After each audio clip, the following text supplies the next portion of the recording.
प्रविधिमा साथ दिँदै हुनुहुन्छ राजेशजी र नवीनजीले। 7:30 देखि 8:30सम्म प्रसारण हुने यस कार्यक्रममा हामी दिनहुँ विभिन्न विषयमा छलफल, चर्चा, परिचर्चा, बहस गर्ने गर्छौँ। र आज मैले सूचनाको हक सम्बन्धी नेपालको संविधान, त्यसपछि अन्य कानुनहरू, नियमावलीहरूमा के कस्तो व्यवस्था भएको छ, सार्वजनिक निकायहरूबाट सर्वसाधारण लगायत कसले सूचना लिन पाउँछन्, कसरी त्यो प्रक्रिया पुरा गर्नुपर्ने हुन्छ र सूचना दिने व्यवस्था गर्नको लागि सरकारले के कस्ता कानुनहरू, नियमहरू बनाएको छ र सार्वजनिक निकायहरूले कसरी सूचना दिनुपर्ने हुन्छ, नागरिकले कसरी सूचना पाउनुपर्ने हुन्छ, अथवा दिन पाउने अथवा पाउन सूचना दिन नहुने विषयवस्तुहरू के हुन् र दिनै पर्ने कुराहरू कसरी हुन्, सूचनाको हक प्रयोग गरी सूचना माग्नु पर्दाखेरि कसरी त्यसको एउटा प्रक्रिया हुन्छ, त्यो कसरी जानुपर्छ भनेर पनि म कुराकानी गर्नेछु। राष्ट्रिय सूचना आयोगका सूचना अधिकारी बाबुराम पाण्डे सरसँग म कुराकानी गर्नेछु आजको बसाइमा। त्यसपछि मैले बाजुरामा टोल शिक्षा दिन पठाएका शिक्षक इसाई धर्म प्रचारमा व्यस्त छन् भन्ने कुरासँग सम्बन्धित विषयमा पनि कुराकानी गर्नेछु।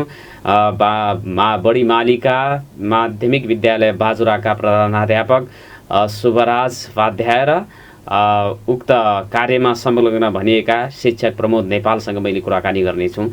सुरुको आधा घण्टा भने सूचनाको हक माग्ने विषयमा मैले राष्ट्रिय सूचना आयोगका सूचना अधिकारी बाबुराम पाण्डे सरसँग कुराकानी गर्नेछु।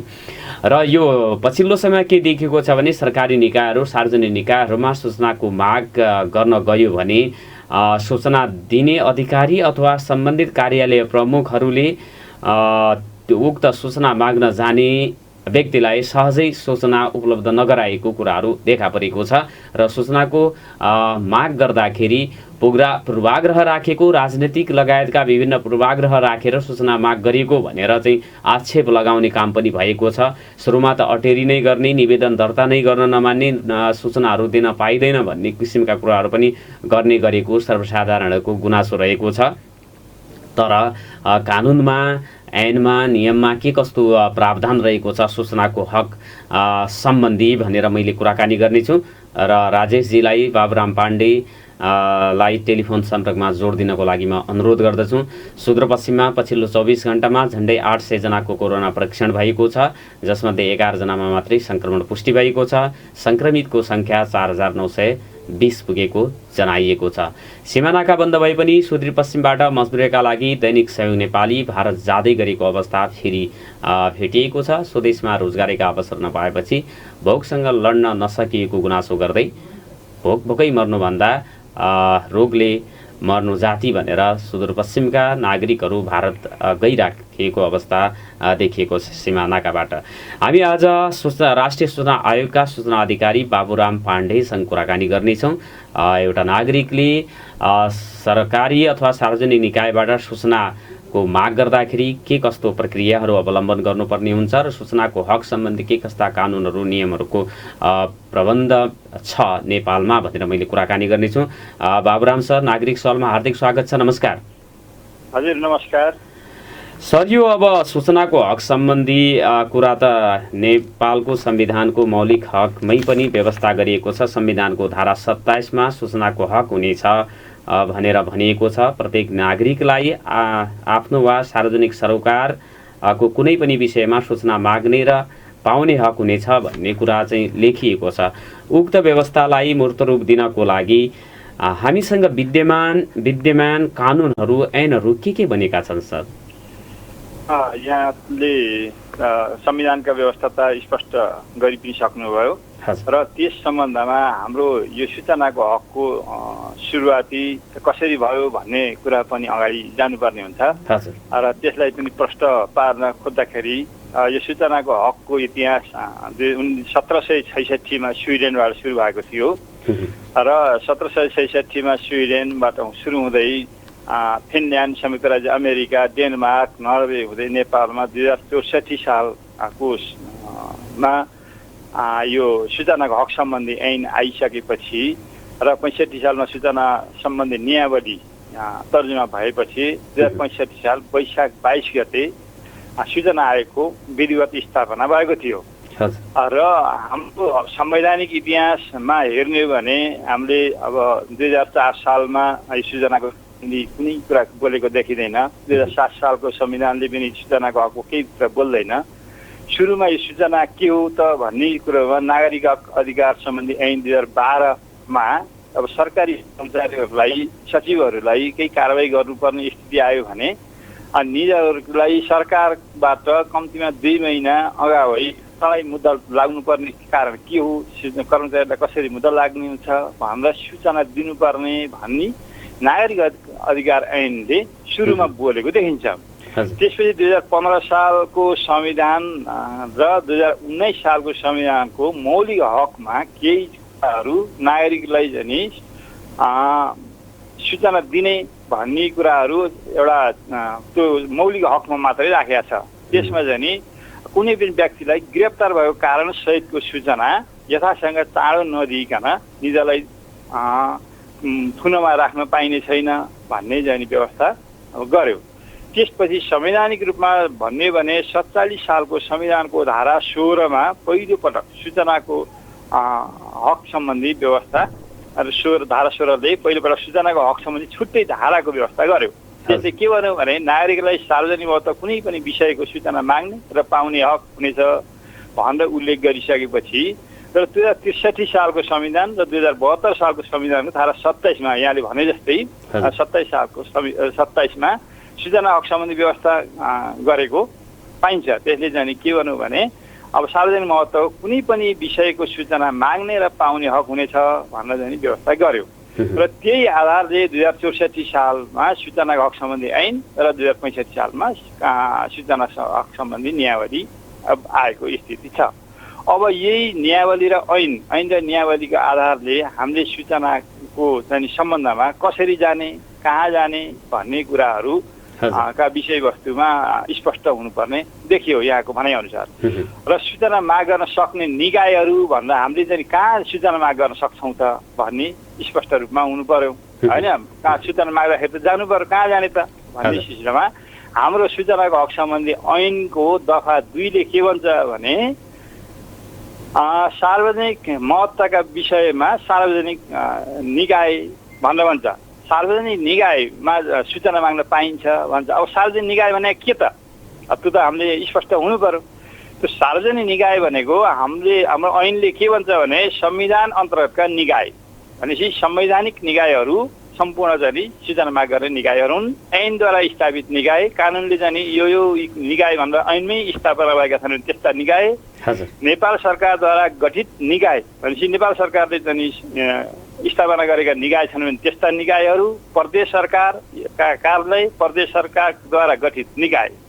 स्थानीय तह त्यसका कार्यालयहरू, कानुनद्वारा स्थापित सार्वजनिक सेवा प्रदायक सङ्गठित संस्था वा प्रतिष्ठान, प्रचलित कानुन बमोजिम दर्ता भएका सार्वजनिक दल तथा सङ्गठन, नेपाल सरकारको पूर्ण वा आंशिक स्वामित्व वा नियन्त्रणमा रहेको वा अनुदानमा सञ्चालित नेपाल सरकारको अनुदान प्राप्त सङ्गठित संस्था, नेपाल सरकार वा कानुनद्वारा स्थापित निकायले कुनै सम्झौता गरी गठन गरेको सङ्गठित संस्था, नेपाल सरकार वा कानुनद्वारा स्थापित निकायले कुनै सम्झौता गरी गठन गरेको सङ्गठित संस्था, प्रत्यक्ष वा अप्रत्यक्ष रूपमा नेपाल सरकार वा विदेशी राष्ट्र वा अन्तर्राष्ट्रिय सङ्घ संस्थाबाट रकम प्राप्त गरेर सञ्चालित भएका गैर सरकारी संस्था, प्रत्यक्ष वा अप्रत्यक्ष रूपमा नेपाल सरकार विदेशी राष्ट्र वा अन्तर्राष्ट्रिय संस्थाबाट रकम प्राप्त गरेको सञ्चालन गरेको गैर सरकारी संस्था, प्रत्येक सरकारको पूर्ण वा आंशिक स्वामित्व वा नियन्त्रणमा रहेको अनुदानमा सञ्चालित वा प्रदेश सरकारको अनुदान प्राप्त सङ्गठित संस्था, नेपाल सरकार वा कानुनद्वारा स्थापित निकायले कुनै सम्झौता गरी गठन गरेको सङ्गठित संस्था, प्रत्यक्ष वा अप्रत्यक्ष रूपमा प्रदेश सरकार वा रकम प्राप्त गरेर सञ्चालन भएका गैर सरकारी सङ्घ र संस्थाहरू, नेपाल सरकारले नेपाल राजपत्रमा सूचना प्रकाशन गरी सार्वजनिक निकाय भनी तोकेका अन्य निकाय वा संस्था भनेर चाहिँ यति निकायमा सूचना माग्न पाउने कानुन व्यवस्था गरेको छ। अब भनेपछि तपाईँको चाहिँ यो निकायमा भनेको कुनै पनि क्षेत्र नेपाल सरकारसँग प्रत्यक्ष सरोकार राख्ने निकायहरू जो चाहिँ विदेशी अनुदानबाट प्राप्त गरेका छन् वा नेपालकै कानुनद्वारा स्थापित निकायहरू छन् त्यस्ता निकायसँग सूचना माग्न पाउने कानुनी आधार छ। अब सूचना माग्न जाँदाखेरि माग्ने चाहिँ कसरी? अब माग्ने सूचना माग्ने प्रक्रियाका कुरा गर्ने हो भने अब हामीले सुरुकै प्रक्रिया कस्तो छ भन्नुहुन्छ भने अब हाम्रो कानुनले सूचनाको हक सम्बन्धी ऐनको दफा 3 ले के भन्छ भने 5वटा विषयवस्तु बाहेक अन्य सूचना माग्न पाउने भन्छ। के पाइँदैन त सूचना माग्न पाइने नपाइने विषयवस्तु भनेको अब जुन नेपाल सरकार सार्वभौम सत्ता, अखण्डता, राष्ट्रिय सुरक्षा, सार्वजनिक शान्ति, सुव्यवस्था र अन्तर्राष्ट्रिय सम्बन्धमा गम्भीर खलल पार्ने विषयवस्तुको सूचना माग्न पाइँदैन भन्छ। अपराधको अनुसन्धान, तहकीकात तथा अभियोजनमा प्रत्यक्ष असर पर्ने विषयवस्तु सूचना माग्न पाइँदैन भन्छ। आर्थिक, व्यापारिक र मौद्रिक हित र बौद्धिक सम्पत्तिको संरक्षण वा बैंकिङ वा व्यापारिक गोपनीयता सम्बन्धी आघात पर्ने विषयवस्तुको सूचना माग्न पाइएन। विभिन्न जात जाति सम्प्रदाय बीचको सुसम्बन्धमा प्रत्यक्ष रूपमा खलल पार्ने विषय र व्यक्तिगत गोपनीयता वा व्यक्तिको जीव ज्यान सम्पत्ति स्वास्थ्य वा सुरक्षामा खलल पुर्याउने विषयवस्तु बाहेकका सूचना नेपालको नागरिक, अब यसमा चाहिँ नेपालको नागरिक हुनुपर्ने हुन्छ। विदेशीहरूले हाम्रो सूचनाको हकको अधिकार प्राप्त गर्न सक्दैनन्। नेपालको नागरिकहरूले सूचना माग्दाखेरि अब सम्बन्धित सार्वजनिक महत्त्वको विषय मैले सार्वजनिक निकाय भनिहालेँ। सार्वजनिक निकायमा रहेको सार्वजनिक महत्त्वको विषयवस्तुका सम्बन्धमा नेपालको नागरिकले सम्बन्धित निकायको कार्यालय प्रमुख समक्ष सूचना माग गर्न जानुपर्छ। सूचना माग गर्न जाँदाखेरि प्रत्यक्ष आफूले माग गरेका विषयवस्तु स्पष्ट रूपमा खुलाई सूचना माग गर्न सकिन्छ। र त्यहाँको हाम्रो कानुनले के भन्छ भन्नुहुन्छ भने सुरुमा सूचना माग गर्दाखेरि कार्यालय प्रमुख नभएर सूचना अधिकारीलाई सोच गरेको छ। सूचना अधिकारीकोमा जानुपर्छ र सूचना अधिकारीसँग सूचना माग गरिसकेपछि उहाँले चाहिँ हामीले चाहिँ माग गर्ने विषयवस्तु गोपनीयताको विषयवस्तु जुनसुकै विषयवस्तु पनि सार्वजनिक महत्त्वको विषयवस्तुको सूचना माग गर्न गइसकेपछि उहाँले सूचना अधिकारीले 15 दिनसम्मको उहाँले म्याद पाउनुहुन्छ र व्यक्तिगत रूपमा उहाँले 15 दिन अन्तिम म्याद हो तर चाहिँ यथाशक्य चाँडो दिनुपर्छ भनेर चाहिँ हाम्रो ऐनले कानुनले बोलेको छ। र त्यो सूचना माग गर्दाखेरि सूचना अधिकारीसँग अब अरू चाहिँ जीव ज्यानसँग सम्बन्धित छ भने 24 घण्टाभित्र सूचना दिनुपर्छ र अन्य विषयवस्तु छन् भने 15 दिनसम्मको उसले म्याद पाउँछ र 15 दिनसम्म सूचना अधिकारीले सूचना दिनु भएन भने त्यसको 7 दिनभित्र कार्यालय प्रमुखसँग सूचना माग गर्न सकिन्छ र कार्यालय प्रमुखले पनि 7 दिन आफूले माग गरेको 7 दिनभित्र सूचना उपलब्ध गराउनु भएन भने त्यसको फेरि 35 दिनभित्र राष्ट्रिय सूचना आयोगमा त्यो सूचना अधिकारीसँग सूचना माग गरेको विषयवस्तु त्यसपछि कार्यालय प्रमुखलाई सूचना माग गरेका कागजात सहित राष्ट्रिय सूचना आयोगमा माग गर्न सक्नुहुन्छ। अब यहाँ प्रश्न के उठ्न सक्छ भने कार्यालयको सूचना अधिकारीसँग सूचना माग गर्न जाँदा सूचना अधिकारीले सूचना दर्ता नगर्ने, दयका निवेदनहरू च्यातिदिने या सूचना अधिकारी नै नहुने पनि हुन्छ धेरै जसो कार्यालयहरूमा। हजुर, सूचना अधिकारी नै नियुक्त नगरिएको पनि हुन्छ। सूचना अधिकारी हाम्रो कानुनले सूचना अधिकारी नियुक्ति गर्नुपर्छ भन्छ। सूचना अधिकारी नियुक्ति नगरेका पनि सूचना अधिकारी नियुक्ति नगरेको स्थिति छ। कार्यालय प्रमुख अब सूचना अधिकारी नियुक्ति गरिया छैन भने पनि कानुनले के भन्छ भने सूचना अधिकारी छ भन्ने मान्यता राख्छ। त्यसले गर्दाखेरि हामीले सम्बोधन गरेर सूचना अधिकारी भनेर निवेदन माग गर्नुपर्छ। होइन भने त्यो कार्यालय प्रमुख जिम्मेवार हुन्छ। त्यसपछि भएन भने कार्यालय प्रमुखसँग सूचना माग गर्ने, अब सूचना दर्ता नगर्ने, च्यात दिने, अब त्यसपछि धम्क्याउने अनेक किसिमका समस्याहरू हुन सक्छन् कार्यालयमा जाँदाखेरि।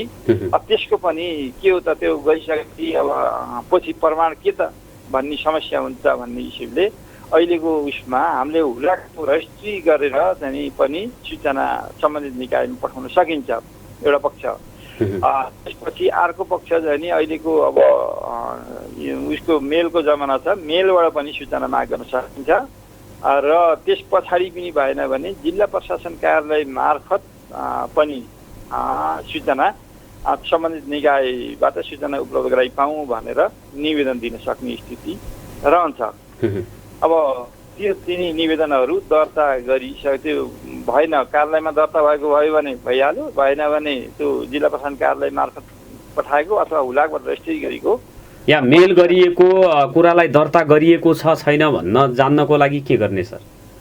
अब यदि उहाँले दर्ता दर्ता गर्नु उहाँको बाध्यता रजिस्ट्री गरिया छ भने रजिस्ट्री गरिसकेपछि उहाँले बुझ्नुपर्छ। यदि बुझ्नु भएन फिर्ता भयो भने हुलाको चाहिँ सम्बन्धित उसमा जाने सम्बन्धित कर्मचारी नबुझेको भन्दा चाहिँ लेख्या हुन्छ। त्यो लेखेको भयो भने त्यस पछाडि चाहिँ हामीले राष्ट्रिय सूचना आयोगले पुनरावलोकनको कारबाही गर्दाखेरि त्यसलाई चाहिँ आधार दिन सकिन्छ।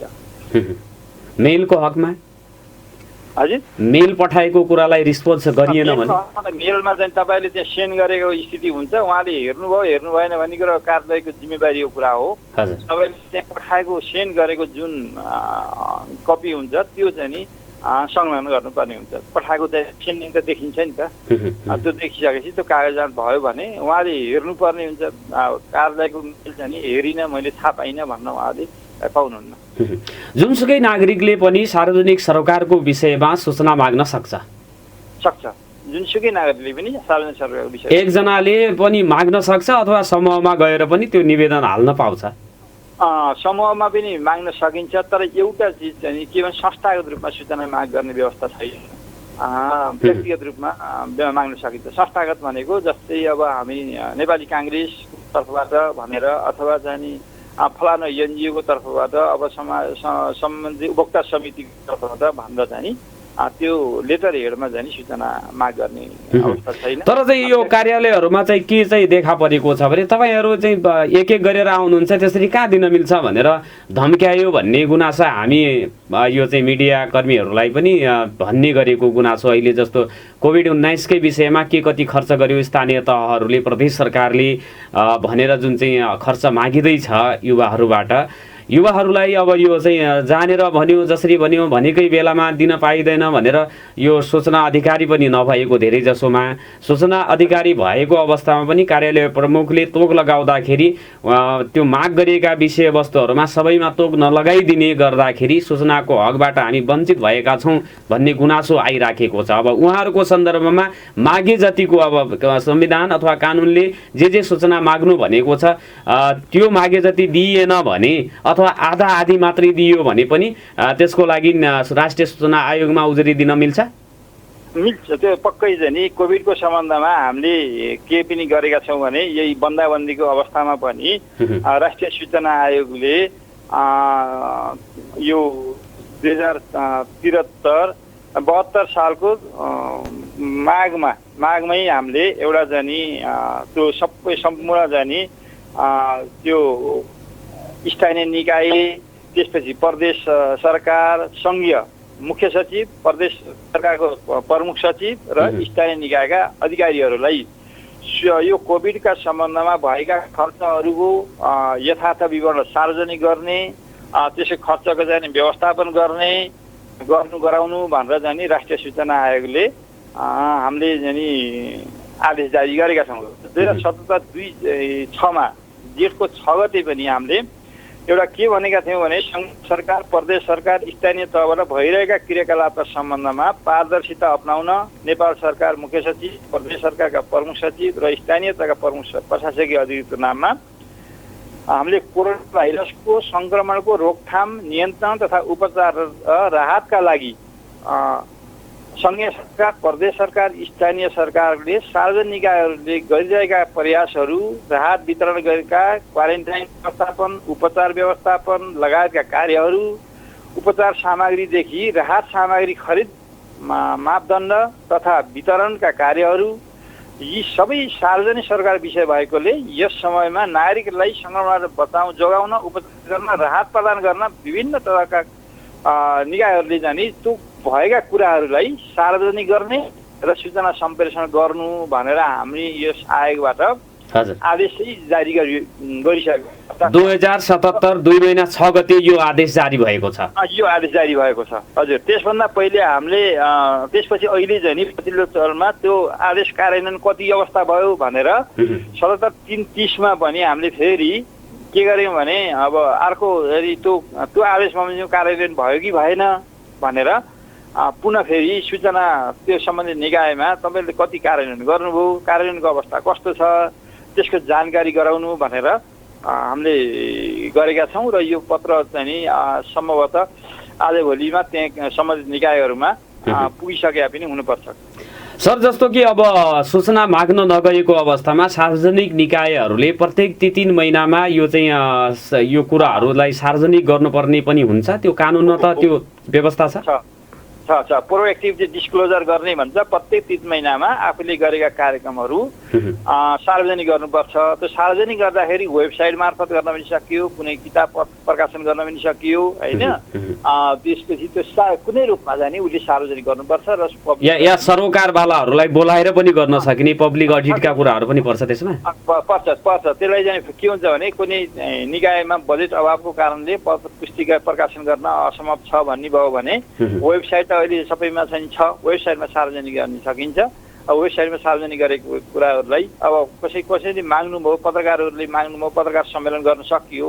अब पत्रकार सम्मेलन गर्दाखेरि अहिले कोभिडको समयमा जमघट गराउन गाह्रो छ भन्ने भयो भने पनि अब कुनै पत्रकारहरूलाई जानकारी माग्न आएको अवस्थामा जानकारी दिन सकियो र वेबसाइटमा सार्वजनिक गर्नुपर्ने बाध्यात्मक व्यवस्था छ। अर्को कुरा के भने सर, अहिलेको अब परिस्थितिमा अब इन्टरनेटको जमाना छ, वेबसाइटमा सबै कुराहरू अपडेट गरिएको हुन्छ। हामीले अब धेरैजसो सरकारी कार्यालयहरू अनि यो स्थानीय तहको चाहिँ अफिसहरूको त्यो वेबसाइट खोलेर हेर्दाखेरि त्यहाँ कार्यकारी चाहिँ यो प्रमुख प्रशासकीय अधिकृत को हो, सम्बन्धित अधिकारी को हुन् भन्ने कुराहरू पनि नखुलाएको, त्यसलाई अपडेट नगरिएको, उहाँहरूको सम्पर्क नम्बर नराखिएको, सूचना अधिकारी को हो भन्ने कुराहरू पनि नराखिएको, जनप्रतिनिधि लगायत उहाँहरूको चाहिँ अब प्रोफाइल हुन्छ नि जो कम्तीमा टेलिफोन नम्बरहरू पनि उल्लेख नगरिदिएको चाहिँ वेबसाइटमै पनि त्यो चाहिँ देखिन्छ धेरैजसोको। धेरैले राखेको, थोरैले राखेको पनि छ। यो कुरालाई पनि चाहिँ उहाँहरू यो चाहिँ सार्वजनिक चाहिँ गरिदिनु पर्छ भन्ने किसिमको चाहिँ गाइडेन्स तपाईँहरूले दिन मिल्छ कि मिल्दैन? होइन, यो हामीले चाहिँ तपाईँले भने जस्तै यो समस्या अहिले प्रथम चरणमा यो कोभिडकै अवस्था बन्दाबन्दीको समयमा हाम्रो अनुगमन चाहिँ प्रत्यक्ष रूपमा जान सकेनौँ। त्यस पछाडि हामीले वेबबाट चाहिँ एउटा अनुगमन पनि गरेका छौँ र वेबबाट अनुगमन गर्दाखेरि पहिलो चरणमा अब हाम्रो कर्मचारी जनशक्तिको चाहिँ अलिक कम भएको कारणले पहिलो चरणमा हामीले सङ्घीय मन्त्रालयका र विभागका त्यसपछि त्यस तहका मन्त्रालयहरूको हामीले अनुगमन गरेका छौँ। अनुगमन गर्दाखेरि त्यहाँ चाहिँ सूचना अधिकारी भएको, त्यसपछि प्रोएक्टिभ डिस्क्लोजर सार्वजनिक गरे नगरेको लगायतका चाहिँ नि कर्मचारी अब त्यो बडापत्र चाहिँ सार्वजनिक गरे नगरेको भन्ने कुरा हामीले वेब अनुगमन गरेका थियौँ। वेब अनुगमन गरिसकेपछि त्यसमा चाहिँ केही कार्यालयहरूको त्यो बमोजिमको चाहिँ नि भएन, देखिएन, सूचना अधिकारी पनि देखिएन र कुनैमा सार्वजनिक त्यो प्रोएक्टिभ डिस्क्लोजर पनि गरेको अवस्था नदेखिसकेपछि हामीले त्यो सम्बन्धित निकायका नाममा फेरि यो जुनमा छैन प्रकाशनमा नगरिएका भन्दा चाहिँ जुनमा छैन त्यस निकायहरूमा, जस्तै अब हामीले पहिलो चरणमा गरेको जम्मा अध्ययन गरेका थियौँ। हामीले 120वटा कार्यालयमा अध्ययन गरेका थियौँ। त्यस 120वटा कार्यालय अध्ययन गरेमध्ये जम्मा सूचना अधिकारी 91ले तोकेका रहेछन्, 29ले सूचना अधिकारी नतोकेको र सम्पर्क विवरण राखेको सार्वजनिक निकाय 91ले चाहिँ राखेको, सार्वजनिक निकाय 29ले चाहिँ सूचना अधिकारी सम्पर्क विवरण चाहिँ फोन नम्बरहरू नराखेको अवस्था र प्रोएक्टिभ चाहिँ डिस्क्लोजर 30वटा निकायले चाहिँ सार्वजनिक गर्यो तर 90वटा निकायले चाहिँ प्रोएक्टिभ डिस्क्लोजर सार्वजनिक गरेर रहन्छ। हामीले यो पहिलो चरणमा गरेको अनुगमन हो र अब दोस्रो चरणमा हामीले प्रदेश 1 देखि प्रदेश 7 सम्मको वेब अनुगमन गर्दैछौँ र अहिले पहिलो अब अस्ति 15 गतेसम्म चाहिँ हामीले 1 नम्बर प्रदेशको चाहिँ अनुगमन गरेका छौँ। त्यसको रिपोर्ट आउन अलि बाँकी छ, कति रिपोर्ट आइसकेपछि थाहा हुन्छ र यो सङ्घ प्रदेशका र विभागका अवस्थामा यो हो र यो जुन सङ्घ प्रदेश र विभागले जुन गरेन, यो जुन सूचना अधिकारी तोकिएन, प्रोएक्टिभ डिस्क्लोजर गरेन, त्यस्ता निकायहरूलाई हामीले फेरि चाहिँ नि त्यो किन तोकिएन र नतोकेका निकायलाई कानुनी कारबाही गरिने व्यवस्थाको स्पष्ट स्मरण गराउँदै त्यस मुख्य सचिव, त्यस प्रदेश प्रमुख, प्रदेश सरकारको प्रमुख सचिवका नाममा हामीले पत्राचार पनि गरिसकेका छौँ। यस्तो यस्तो निकायहरूमा सूचना सार्वजनिक नगरिएकोले भनेर त्यो हामीले प्रतिवेदन, जहिले जुन सुरुको प्रतिवेदन छ, प्रतिवेदन प्रत्येक 7वटा प्रदेशका प्रमुख सचिव र मुख्य सचिवलाई चाहिँ हामीले प्रतिवेदन पठाइसकेका छौँ। त्यो प्रतिवेदन अनुसार कार्यान्वयन गर्नु भनेर चाहिँ हामीले आदेश पनि गरेको स्थिति छ र त्यो चाहिँ त्यही अनुसार चाहिँ हामीले सजायको पनि यो सजाय छ भनेर पहिलो चरणमा स्मरण पत्र चाहिँ हामीले पठाएका छौँ। स्थानीय तहको हकमा पनि त्यो वेब अब चाहिँ अनुगमन हुन्छ, यहाँहरूले गर्नुहुन्छ? हुन्छ। अब हामीले स्थानीय तहको अब सुरु गर्दाखेरि प्रदेश 1बाट सुरु गरेका छौँ। प्रदेश 1बाट सुरु गर्दाखेरि स्थानीय तहबाट हामीले चाहिँ पहिलो चरणमा सार्वजनिक जुन सरकारी निकायहरूमा जान्छौँ। त्यस पछाडि चाहिँ नि गैर सरकारी निकायहरूमा पनि हामी प्रवेश गर्छौँ। स्थानीय निकायमा हुन्छ, स्थानीयको प्रशासनिक अधिकारीका नाममा हामीले यो कोरोना भाइरसका कुराहरूका चाहिँ पारदर्शी गर्नु भनेर त आदेश गरिसकेका छौँ। प्रत्येक चाहिँ 754 स्थानीय निकायका प्रमुख प्रशासनिक अधिकारीलाई हामीले वेबसाइटबाटै त्यो हामीले गरेको आदेशहरू उहाँहरूलाई पठाइसकेका पनि छौँ र त्यो अनुसार कार्यान्वयन उहाँहरूले गर्नु बाध्य हुन्छ। यो राष्ट्रिय सूचना आयोग अब एउटा मात्रै कार्यालय छ तपाईँहरूको काठमाडौँमा, प्रदेश अनुसार पनि यो स्थापना गर्नुपर्छ भन्ने केही अब गृह कार्यहरू भएको त्यस्तो छ? अब यो हामीले अब ऐनले चाहिँ नि एउटा कन्सेप्ट एउटा मात्रै बनाइदियो, सङ्घीय ऐन लागू हुने स्थिति छ। त्यसले गर्दाखेरि हामीले यस सम्बन्धमा प्रदेश तहमा पनि स्थापना गरिनुपर्छ भनेर ऐन संशोधनको लागि पटक चाहिँ छलफल मिलाएका छन्। यस सम्बन्धमा हामीले अस्ति यही बिचमा कोभिडकै समयमै सङ्घीय संसदको विकास समितिमा सूचना आयोगका पदाधिकारीज्यूहरू र त्यहाँ सङ्घीय संसद विकास समितिका सदस्यहरू बिचमा पनि छलफल भएको थियो र ऐन नियम चाहिँ परिमार्जन अलिको चाहिँ सङ्घीय संरचना भइसकेको अवस्थामा अब प्रदेश तहहरूमा पनि सूचनाको हकको चाहिँ विस्तार भइसकेको अवस्थामा यदि एउटाले मात्रै अलि गर्न सक्दैन भनेर त्यो प्रदेशमा पनि स्थापना गर्नको लागि चाहिँ पहल त भएको छ, तर ऐन संशोधनको आवश्यकता छ र अहिले त्यसलाई समन्वय गर्नको लागि राष्ट्रिय सूचना आयोगले जिल्ला प्रशासन कार्यालय प्रमुख जिल्ला अधिकारीलाई पनि केही कुराहरू उहाँले हेर्न सक्ने गरी अधिकार प्रत्यायोजन गरेको छ। 3 बुँदे अधिकार भन्छ, 3टा बुँदाको चाहिँ अधिकार प्रत्यायोजन गरेको स्थिति छ। त्यसले गर्दाखेरि यहाँ आउन नसक्ने अवस्थामा भयो भने पनि त्यो प्रमुख जिल्ला अधिकारी मार्फत पनि सूचना माग गर्न सकिने स्थिति र उहाँले चाहिँ समन्वय गर्न सक्नुहुन्छ। अन्तमा सर, जोसुकै नेपाली नागरिकले नेपाली नागरिकताको फोटोकपी लगेर सम्बन्धित विषयमा उल्लेख गरेर निवेदन दियो भने निवेदन दिएको 15 दिनभित्र सूचना अधिकारीले चाहिँ नदिएको 7 दिनभित्र यो चाहिँ कार्यालय प्रमुखले दिनुपर्ने हुन्छ। त्यो नभएको अवस्थामा राष्ट्रिय सूचना आयोगमा उजुरी दिन पाउँछ?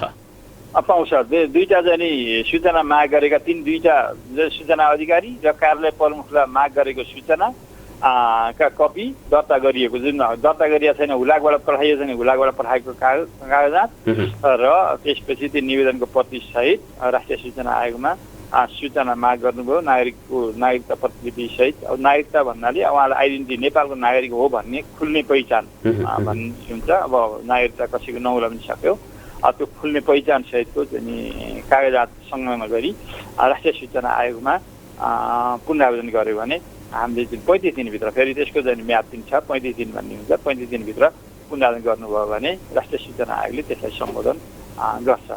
तर सूचना माग गर्दाखेरि स्पष्ट रूपमा चाहिँ कार्यालयमा भएको जहाँ सूचना रहेको छ, सूचनाको स्रोत रहेको ठाउँमा सूचना माग गर्नुपर्ने हुन्छ। त्यति भयो भने राष्ट्रिय सूचना आयोगले सूचना उपलब्ध गराउनलाई प्रयत्न गर्छ। हवस् सर, समय दिनुभयो यसको लागि म हार्दिक धन्यवाद दिन चाहन्छु। मलाई पनि यस्तै आफ्ना राष्ट्रिय सूचना आयोगको तर्फबाट सूचना हक सम्बन्धी विषयवस्तुमा स्पष्ट पार्ने मौका दिनुभएकोमा यहाँहरूलाई पनि धन्यवाद। आदरणीय श्रोता, उहाँ हुनुहुन्थ्यो राष्ट्रिय सूचना आयोगका सूचना अधिकारी बाबुराम पाण्डे। उहाँसँग मैले सूचनाको हक अन्तर्गत के कस्ता सूचनाहरू कसरी माग्न सकिन्छ भनेर कुराकानी गरेको थिएँ। उक्त कुराकानी सुनेर तपाईँहरूले पनि आफ्नो वडा कार्यालयदेखि अन्य सरकारी निकाय, अन्य सरोकारवाला संस्थाहरूमा गएर आवश्यक सूचनाको हक चाहिँ प्रयोग गरी आवश्यक सूचना माग्न सक्नुहुनेछ।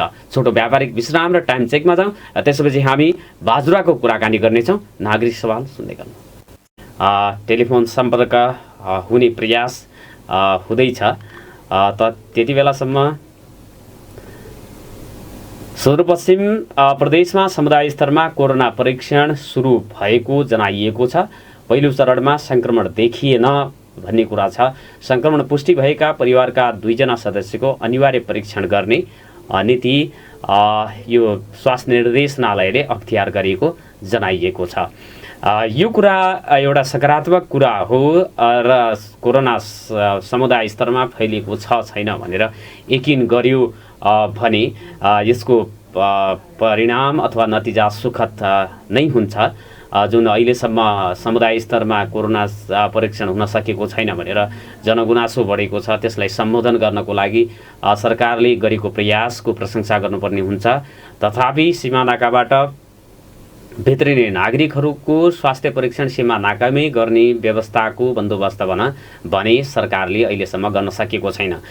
प्रमोद नेपाललाई हामी टेलिफोन सम्पर्कमा जोड्ने प्रयास गर्दैछौँ, तर सम्पर्क हुन सकिराखेको छैन। सम्पर्क भन्दा पनि टेलिफोन नउठेको काटिराखेको भन्ने छ। प्रमोद नेपालजीसँग कुराकानी गर्न खोजेको थिएँ। प्रमोद नेपाल यो चाहिँ बाजुरा सदरमुकाममा रहेको मालिका उच्च माध्यमिक विद्यालयका शिक्षक हुन् र टोल शिक्षा दिन पठाइएको भए पनि उनी धर्म प्रचार गर्दै गाउँ गाउँ पुग्ने गरेको पाइएको छ भन्ने गुनासो स्थानीयहरूले गरेका छन्। शिक्षक प्रमोद नेपाललाई टोलमा विद्यार्थीहरूलाई अध्यापन गराउन भनी विद्यालयले पठाएको भए पनि उनले बाइबल किताब र गिटार भिरेर धर्म प्रचार गर्दै गाउँ डुल्ने गरेको अभिभावकहरूले बताएका छन्। कोरोना भाइरसले गर्दा आर्थिक वर्षको 5 महिना विद्यालय बन्द भएको अवस्थामा विद्यालयले उनलाई टोलमा पठाएको थियो, तर उनले भने पेसाको मर्यादा बाहिर गएर धर्म प्रचार गरेको भन्दै अभिभावकहरूले आपत्ति जनाएका छन्। सदरमुकाम नजिकै रहेको बडी मालिका नगरपालिका वडा नम्बर 7 सिराडीमा 2 जना इसाई धर्मावलम्बीहरूसँग मिली शिक्षक प्रमोदले लकडाउनको मौका छोपेर गाउँका बालबालिकालाई धर्म प्रचार गर्दै आइरहेका छन्। ती 2 जना बालकृष्ण खड्गा र राजु विकले आफ्नो धर्मको बारेमा 50 भन्दा बढी बालबालिकाहरूलाई प्रचार गरिरहेको स्वीकार गरेका छन्। यस विषयमा मालिका माविका विद्यालय व्यवस्थापन समितिका अध्यक्ष दीर्घराज उपाध्यायले केही दिनमा बैठक बसेर छलफल गर्ने बताएका छन् भने उनले धर्मको प्रचार गरेको पुष्टि भए ती शिक्षकलाई निष्कासन गर्न सकिने बताएका छन्। विद्यालय समयमा नियम बाहिर गएर कुनै कार्य गरेको भए कारबाही गर्ने उनको भनाइ छ। शिक्षक प्रमोद नेपाल काठमाडौँ निवासी हुन्। उनी निजी शिक्षकको रूपमा मालिकामा अध्यापन गराउँदै आएका छन्। उनले बालबालिकालाई श्रममा समेत लगाउने गुनासो गरिएको छ। यस विषयमा म उक्त विद्यालयका प्रधानाध्यापक सुभराज पाध्यायसँग पनि टेलिफोन सम्पर्क गर्ने प्रयास गर्दैछौँ, तर मलाई सङ्केत हुँदैछ टेलिफोनमा उहाँहरू जोडिन चाहनु भएको छैन। यस विषयमा कुराकानी गर्न असम्भव भएको जस्तै छ। यो चाहिँ सम्बन्धित विषयमा कुराकानी गर्नको लागि समय नदिनु भनेको जवाब छैन भने अथवा जुन कुराहरू बाहिर आएको छ, जुन समाचार बाहिर आएको छ त्यो समाचार स्वतः पुष्टि हुने अवस्था छ भने उक्त विषयमा बोलाएका व्यक्तिहरूले छलफलमा भाग नलिने, बहसमा भाग नलिने कुराहरू चाहिँ देखिँदै आएको छ। मौनम स्वीकृति लक्षणम भन्ने पनि हुन्छ। नबोल्नु भनेको जे कुरा भनिएको छ, जे आरोप लगाइएको छ अथवा जे तथ्य बाहिर आएको छ, जे प्रसङ्ग बाहिर आएको छ त्यो सही हो, सत्य हो भन्ने कुरा स्वीकार्नु जस्तै हुन्छ। संस्कृतमा भनाइ पनि छ, मौनम स्वीकृति लक्षणम। नबोल्नु भनेको त्यही नै तपाईँले भनेकै ठिक हो भन्ने सन्दर्भ चाहिँ हुन्छ। त्यसर्थ उहाँहरूले चाहिँ बोल्न नचाहेको हुनसक्छ। हामी बढी प्रयास गर्ने छैनौँ उहाँसँग टेलिफोन गर्नको लागि। 091-410-216 को लाइन यहाँहरूको लागि खुला रहेको म जानकारी गराउन चाहन्छु।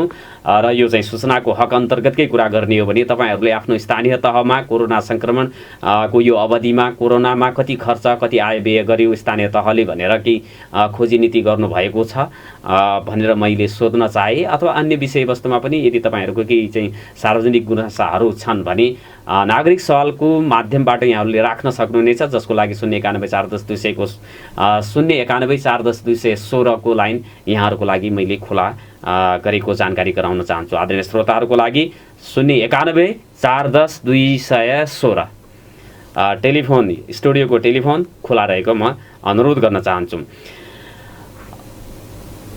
र बाँकी चाहिँ टेलिफोन सम्पर्कमा उहाँहरूलाई जोड्नको लागि प्रयास नगर्न पनि म अनुरोध गर्दछु राजेशजीलाई। विदेशमा कोरोनाबाट 111 नेपालीको निधन भएको खबर प्रकाशित भएको छ। दिनेश खबरमा यो म यहाँहरूलाई पढेर सुनाउन चाहन्छु। कोरोना भाइरस सङ्क्रमणबाट हालसम्म विदेशमा 191 जना नेपालीको अकालमा निधन भएको छ। गैराविषय नेपाली सङ्घका अनुसार पछिल्लो समय भारतमा थप 2 जना नेपालीको निधन भएको थियो। शनिबार साँझसम्म नेपालसहित विभिन्न देशमा 264 नेपालीको कोरोनाको कारणले निधन भएको छ। सङ्घ अन्तर्गतको स्वास्थ्य समितिका संयोजक डाक्टर सञ्जीव सापकोटाका अनुसार यस साता Bharat, Australia, Belgium, Poland, France, Qatar, Saudi अरेबियामा रहेका नेपालीमा थप सङ्क्रमण देखिएको छ। गत साताको तुलनामा मध्यपूर्वका देशहरू कतार, युएई, साउदी अरब लगायतमा कोरोनाको सङ्क्रमणको दरमा कमी आएको छ। यस साता अस्ट्रेलियामा रहेका 146 नेपालीमा नयाँ सङ्क्रमण थपिएको समितिले जनाएको छ। समितिका अनुसार गत साता लक्जेमबर्गमा रहेका नेपाली सङ्क्रमितहरू सङ्क्रमण मुक्त हुँदै गएका छन्। विश्वका 38 देशमा रहेका नेपालीहरू कोरोना भाइरसबाट सङ्क्रमित भएका छन्। तीमध्ये 16 देशमा रहेका नेपालीको कोरोनाका कारण निधन भएको छ। कोरोना भाइरसका कारण बेलायत, UAE, Saudi Arab, Bahrain, Kuwait, Qatar, Ireland, Japan, Turkey, Netherland र Sweden, Bharat, Nepal, South Africa लगायतका देशमा रहेका नेपालीको निधन भएको छ। हालसम्म नेपालसहित विदेशमा रहेका 55,925 जनामा कोरोना सङ्क्रमण देखिएको छ। तीमध्ये 47,437 कोरोना सङ्क्रमणबाट मुक्त भएको जनाइएको छ। र यो सँगसँगै उद्धार पनि जारी रहेको कुरा जनाइएको छ। विदेशमा अलपत्र नेपालीको गैर आवासीय नेपाली सङ्घ, नेपाली राजदूतावास र कूटनीतिक नियोग बीचको सहकार्यमा 58 देशबाट अलपत्र परेका 46,312 जनाको उद्धार गरिएको छ। तीमध्ये सबैभन्दा धेरै संयुक्त अरब इमिरेट्सबाट 12,501, साउदी अरेबियाबाट 6,997, मलेसियाबाट 6,794, कुवेतबाट 6,329, कतारबाट 5,251, अफगानिस्तानबाट 33, ओमानबाट 636, म्यानमारबाट 26, थाइल्यान्डबाट 326, दक्षिण कोरियाबाट 720, बङ्गलादेशबाट 841, मालदिप्सबाट 709, सिङ्गापुरबाट 297, हङकङबाट 89, पाकिस्तानबाट 72, बहराइनबाट 980, अमेरिकाबाट 423, बेलायतबाट 229, इजरायलबाट 127, चीनबाट 208, टर्कीबाट 110 जना नेपाली स्वदेश फर्किएका छन्। फिलिपिन्सबाट 201, स्विजरल्यान्डबाट 10, इराकबाट 39, दक्षिण सुडानबाट 250, सेन्ट्रल अफ्रिकन रिपब्लिकबाट 68, श्रीलङ्काबाट 5, जापानबाट 1023 जना स्वदेश फर्किएका छन्। भारतबाट हवाई उडान मार्फत 85 जना स्वदेश फर्किएका छन्। तर स्थलमार्ग हुँदै भारतबाट आएकाहरूको तथ्याङ्क भने यकिन गरिएको छैन। विदेशमा विविध कारण मृत्यु भएका 246 जनाको शव स्वदेश ल्याई परिवारलाई बुझाइएको छ। हालसम्म 172 जनाको गन्तव्य मुलुकमै अन्त्येष्टिका लागि सहमति प्राप्त भएको छ। विदेशमा मृत्यु भएका 494 जनामध्ये अझै 76 जनाको शव नेपाल ल्याउन बाँकी छ। यो खबर राससबाट हामीले प्रकाशित गरेका थियौँ।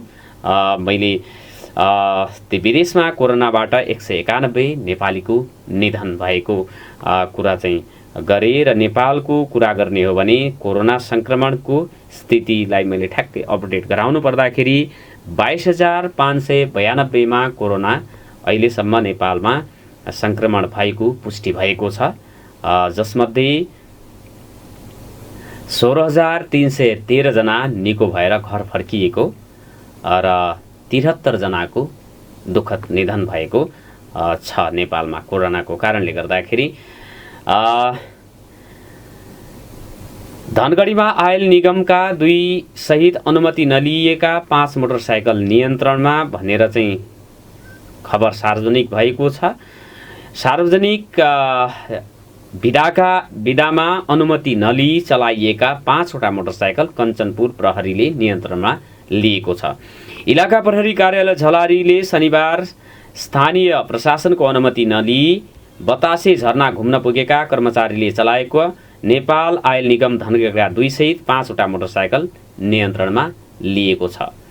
इलाका प्रहरी कार्यालय प्रमुख प्रहरी निरीक्षक धर्मेन्द्र रावलले आयल निगम धनगढीको 101 म 87 नम्बर र 101 म 85 नम्बरका 2 वटा र बेलौरी नगरपालिकाको म 1 ब 280 190 र सु प प्र 02001 ओ 568 नम्बरको मोटरसाइकल नियन्त्रणमा लिएको जानकारी दिएको छन्। नियन्त्रणमा लिएका मोटरसाइकल आज सम्बन्धित व्यक्तिलाई बुझाउने प्रहरीले जनाएको छ। सार्वजनिक बिताको दिनमा सरकारी सवारी साधनहरू अनुमति नलिइकन सञ्चालन गर्न पाइँदैन। यो थियो सरकारी एकजना टेलिफोनमा जोडिनु भएको छ। आदरणीय श्रोता, म उहाँलाई हार्दिक स्वागत गरिहालौँ। यहाँलाई नागरिक सवालमा हार्दिक स्वागत छ। नमस्कार, कहाँदेखि को बोल्दै हुनुहुन्छ? नमस्ते, म कृष्ण प्रसाद चौधरी बोले। हजुर, कृष्ण प्रसाद चौधरीजी सन्चै हुनुहुन्छ? सुनिरहेको छु। हजुर चाहिँ के भन्न चाहनुहुन्छ नागरिक सवाल मार्फत यहाँले?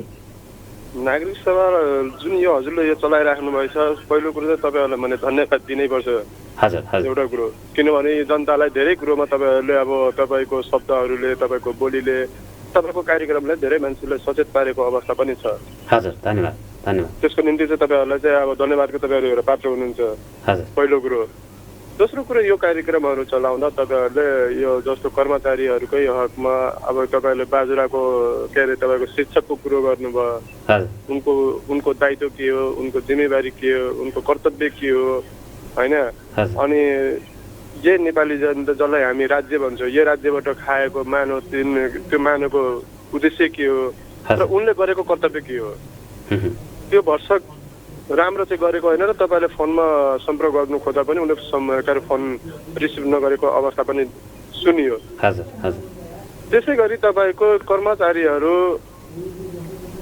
हामी जहिले पनि राजनीतिक दलहरूलाई देख्छौँ, राजनीतिक दलहरूकै कारणले यो सबै बिग्रेको भन्ने पनि तपाईँ हामीले इमान्दारी साथ हामी दोष दिइरहेकै हुन्छौँ र त्रुटि पनि होला र कमी कमजोरी पनि छ फेरि राजनीतिक दलहरूको।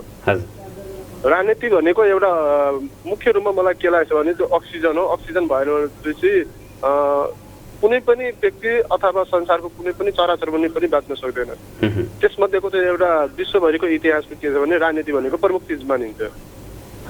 अब त्यसै गरी तपाईँको के छ भन्नुहुन्छ भने यो मेरो सुझावको रूपमा लिनु हो, अन्यथा के नलिदिनु होला। अब यो कर्मचारीहरूको जुन तपाईँको श्रीमती बोकेर सरकारी गाडी तपाईँको लिएर तपाईँको भोज भत्यार गर्न जाने, पार्टी पौवामा जाने, पिकनिक खान जाने, अनि त्यहाँदेखि तपाईँको अफिसको टाइम भनेको तपाईँको 9-10 बजे हुन्छ, ऊ 8 बजेदेखि लिएर 6 बजेदेखि लिएर ऊ मोटरसाइकलहरू लिएर घुमेको अवस्था पनि देखिन्छ। तपाईँ हामी देखिरहेकै हुन्छौँ। भएन भनेपछि अफिस तपाईँको 5 बजे बन्द भएको हुन्छन्, ती सरकारी कार्यालय सरकारी स्रोत साधनहरू लिएर तपाईँको जाँडभट्टीमा तपाईँको लगाएको हुन्छ, घुमिरहेको हुन्छ। वर्षक यस्ता कुरोहरू पनि यसो बेला बेलामा तपाईँ एउटा मिडियाबाट जुन अहिले तपाईँले उजागरहरू गरिराख्नु भएको छ त्यसलाई अलिकता त्यसलाई पनि मद्दत पुग्छ भन्ने कुरो एउटा देखिन्छ। अब यो तपाईँको कोरोनाको हकमा जुन अहिले तपाईँको महामारी, एक किसिमको यो महामारी नै यसलाई हामी बुझ्न सकिन्छ। अब यो महामारीमा राज्यको जिम्मेवारी दायित्व जे छ त्यो उसले आफ्नो गरिरहेको अवस्था होला, उसलाई लागेकै होला। तर नेपाली नागरिकले पनि कमसे कम मैले के गर्नुपर्छ, मेरो काम छ भनेपछि म बाहिर निस्कु, काम छैन भने ननिस्कु भन्ने खालको पनि एउटा चाहनाहरू राखिदिनुपर्छ। दोस्रो कुरो, तेस्रो कुरो कहाँ देखिन्छ भनेपछि कमसे कम तपाईँको विकासको सिलसिलामा तपाईँको अहिले तपाईँको स्थानीय तहदेखि लिएर प्रदेश हुँदै केन्द्रसम्म एउटा ठुलो एउटा तपाईँको भयभरि तपाईँको एउटा क्यान्सर रोग लागेको छ। यो क्यान्सर रोगलाई पनि जस्तो तपाईँले सूचनाको हकमा अघि मजाले गरेर तपाईँले कुरो गर्नुभएको थियो, साह्रै मजाले उसले जवाब दियो। जवाब उनले फसला दिएको छ। अब त्यही तरिकाले हजुरले त्यो कार्यक्रमहरू चलाउने सिलसिलामा विभिन्न गाउँपालिकामा, विभिन्न नगरपालिकामा, विभिन्न उपमहानगरपालिकामा म तपाईँलाई अवगत गराउँदैछु।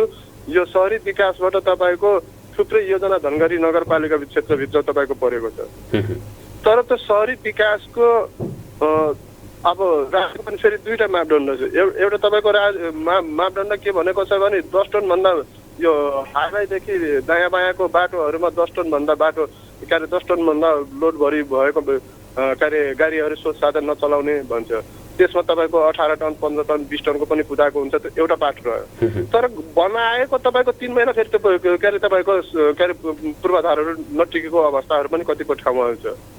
वर्षको तपाईँलाई नामै पार्नु पर्यो भने पटेलादेखि हुँदै तपाईँको विभिन्न ठाउँमा यो पटेला यो के अरे बेली हुँदै तपाईँको यो विभिन्न यो के अरे तपाईँको राजमार्ग यो के अरे शाखा बाटोहरू जति बनेको छ यी अवस्थामा यस्ता कुरोहरूमा पनि यसो बेला बेलामा तपाईँहरूले मलाई लाग्छ अलिकति चासो जति चासो तपाईँले राख्नुभएको छ त्यसमा थप यो चासो राखिदिएपछि त्यो अलिक मद्दत पुग्छ कि भन्ने एउटा चाहिँ मेरो त हजुरहरूसँग चाहिँ सुझाव र एउटा सल्लाहको रूपमा मैले यो कुराहरू राखेको। धन्यवाद।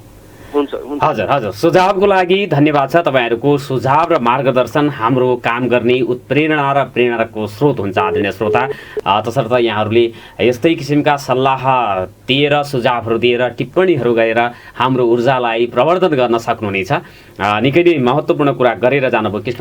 कृष्ण प्रसाद चौधरीजी हुनुहुन्थ्यो, हामीलाई फोन गर्नुभएको थियो। सान्दर्भिक विषयवस्तुहरूमा अझ सशक्त भएर चाहिँ कुराहरू उठान गर्नको लागि यस्ता सुझावहरूले हामीलाई सहयोग प्रदान गर्दछ र रचनात्मक आलोचनाहरूले पनि काम गर्ने क्रममा हुने यो चाहिँ जानी नजानी हुने गल्तीहरूलाई पनि सुधार गर्ने मौका प्रदान गर्दछ भन्ने विश्वास हामीले गरेका छौँ। यहाँहरूको माया सद्भाव टिप्पणी आलोचना समालोचनाको हामी हार्दिकताका साथ स्वागत गर्नेछौँ।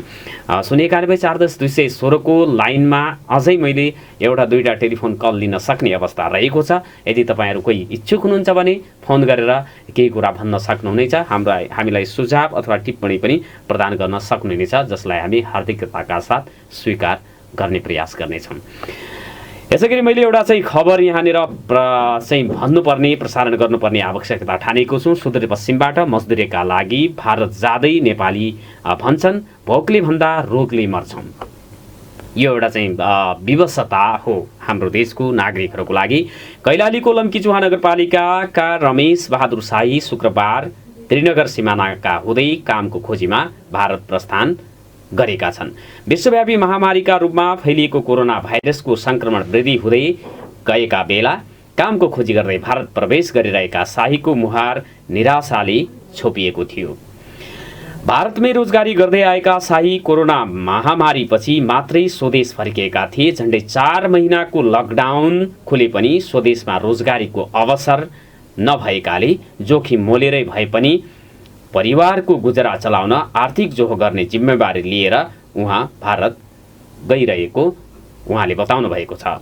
कैलालीको चिसापानीकै दीपक सुनार पनि रोजगारीको अवसर खोज्दै भारत प्रवेश गरेका छन्। भारतमा दैनिक हजारौं संक्रमित भेटिरहेका बेला सुनार घर परिवारको दैनिकी चलाउन आवश्यक पर्ने आर्थिक जोहो गर्नकै लागि भारत गएका हुन्। घरको जेठो छोरा हुँ, बहिनी आमालाई पाल्ने जिम्मेवारी मेरो काँधमा छ। घर खर्च जोहो गर्न महामारीमै भारत जान लागेको हुँ उनले भने। यहाँ बसेर भोकभोकै मरिएला जस्तो भयो, बरु रोग लागेर मर्नु ठिक छ उनको भनाइ थियो। कैलालीकै निरज कठायतको वेदना पनि उस्तै छ। महामारी नियन्त्रणमा नआएको बेला विदेश जान मन नहुँदै पनि स्वदेशमा कुनै अवसर नपाउँदा बाध्य भएर कामको खोजीमा साथीहरूसँगै उनी पनि शुक्रबार त्रिनगर नाका भएर भारत गएका छन्। नेपालमा बस्दा भोकभोकै मर्नुपर्ने अवस्था सृजना भइसकेकाले जोखिममै भारत जान लागेको कठायतले बताए। कैलालीका शाही सुनार र कठायत प्रतिनिधि पात्र भए पनि कोरोना महामारीपछि रोजगारी गुमाएर स्वदेश आएकाहरू कामको खोजीमा भारत जान थालेका छन्। सुदूरपश्चिमका सिमानाकाबाट अहिले दैनिक सयौंको संख्यामा रोजगारी खोज्दै उनीहरू भारत प्रवेश गर्न थालेका छन्। तर स्वदेशमै रोजगारी दिने आश्वासन बाँडेका जनप्रतिनिधि र सांसदहरूले भने आफूहरूका पीडा नबुझेको उहाँहरूको गुनासो छ। स्थानीय स्तरमा रोजगारीका अवसर सिर्जना गर्न नसकेकै कारण गरी खाने वर्ग समस्यामा पर्दा समाधानको उपाय खोज्दै पुनः भारततर्फ जान थालेका हुन्। कैलाली बहुमुखी क्याम्पसका प्राध्यापक एवं अर्थविद डाक्टर राजेन्द्र बी चन्दले स्वदेशमा रोजगारीका अवसर नहुँदा गरी खाने वर्ग भोकै बस्नुपर्ने अवस्था आएको बताएका छन्। हामी कहाँ रोजगारी दिन उद्योग छैनन्, कृषिमा आधुनिकीकरण हुन सकेको छैन। चन्दले भने 12 महिना काम गरेर 4 महिनासम्म खान नपुग्ने अवस्थाबाट हामी गुज्रिरहेका छौँ। यस्तो अवस्था भएकोले नेपालमा बसेर पनि बालबच्चा भोकै हुने परिस्थितिका कारण प्रदेशवासी फेरि भारत जान बाध्य भएका छन्। स्थानीय तह, प्रदेश सरकार, संघीय सरकार लगायतका निकायले रोजगारी गुमाएर स्वदेश फर्किएकाहरूको उचित व्यवस्थापन गर्न कुनै योजना ल्याउन नसकेको गुनासो सर्वत्र गरिएको छ। आदरणीय श्रोता, यी र यस्ता खबरहरूका साथमा मैले बडीमालीका माध्यमिक विद्यालयका एकजना शिक्षक प्रबोध नेपाल र प्रधानाध्यापक शुभराज पाध्यायसँग गर्न खोजेको सम्पर्कबाट कुराकानी गर्न खोज्ने प्रयास सफल हुन सकेन।